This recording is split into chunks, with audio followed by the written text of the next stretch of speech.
আরও একটি লজ্জার হার দিয়ে চলতি টি-20 বিশ্বকাপ থেকে বিদায় নিল বাংলাদেশ। সেমিফাইনাল খেলার সুযোগ থাকলেও সেটি কাজে লাগাতে ব্যর্থ হওয়ায় সুপার 8 থেকেই বিদায় নিতে হয়েছে টাইগারদের।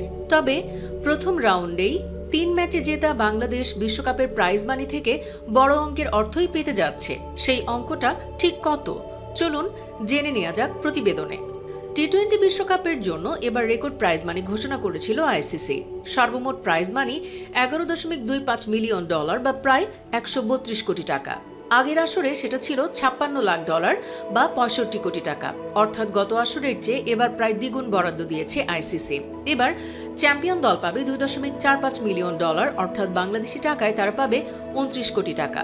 রানার্স আপ দলের জন্য রাখা হয়েছে $1.28 মিলিয়ন, যা বাংলাদেশি মুদ্রায় প্রায় 15.5 কোটি টাকা। আর সুপার 8 থেকে বাদ পড়া 4 দল পাবে $2,82,500 বা বাংলাদেশি মুদ্রায় প্রায় 4.50 কোটি টাকা করে।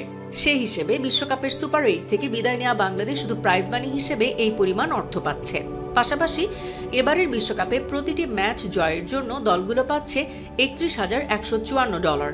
সেই হিসেবে 3 ম্যাচ জেতা বাংলাদেশ পাচ্ছে $93,462, যা বাংলাদেশি টাকায় $1,09,77,653 টাকার সমান।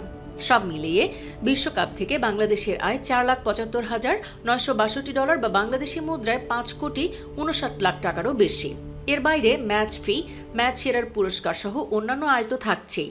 তবে বাংলাদেশের সামনে এর থেকে অনেক বেশি কিছু নেওয়ার সুযোগ ছিল। আফগানিস্তানকে হারালেও 40 লাখ টাকা বেড়ে যেত, আর সমীকরণ মিলিয়ে হারাতে পারলে সেমিতেই চলে যেত, তখন 10 কোটি টাকার মতো প্রাইজ মানি পেত। তবে সেটা করতে পারেনি শান্তরা। অথচ দলের সামনে সেমিফাইনালে খেলার সুযোগ মহামূল্যবান এক সুযোগ। সেই চেষ্টায় বাংলাদেশ হাল ছেড়ে দিয়েছিল 3 উইকেট যাবার পরই। নর্মালি এই ম্যাচ জিতলেই কি আর হারলেই কি যায় আসে? সুপার 8-এর 2 ম্যাচে বাজেভাবে হারার পরও সুযোগ এসে গেছে সেমিতে খেলার। ইনিংস বিরতিতে বৃষ্টি হয়ে উইকেটও অনেকটা সহজ হয়ে গেছে। বল ব্যাটে আসছে ভালোভাবে। চেষ্টা করা উচিত ছিল 12.1 ওভারে সর্বস্ব দিয়ে চেষ্টা করার, কিন্তু শান্তরা যেটা করলেন সেটাকে বলে প্রতারণা। ম্যাচ শেষে অধিনায়ক নাজমুল হোসেন শান্ত জানান, তাদের পরিকল্পনা ছিল প্রথম 3 উইকেটে হার্ড যাওয়া, মানে সেমিফাইনালে যাওয়ার চেষ্টা করা। এরপর দ্রুত উইকেট হারালে নর্মাল খেলার চেষ্টা করা, মানে সেমির আশা বাদ দিয়ে শুধুমাত্র জয়ের চেষ্টা করা। কি অবিশ্বাস্য এক পরিকল্পনা, কি অকল্পনীয়। সুপ্রিয় দর্শক, সেমি খেলার এর থেকে সহজ সমীকরণ ও সুযোগ আর কোনোদিনও বাংলাদেশ পাবে কি? আপনার কি মনে হয়? কমেন্টে জানিয়ে দিন আপনার মতামত জানাতে ভুলবেন না প্রাইজ মানি নিয়েও।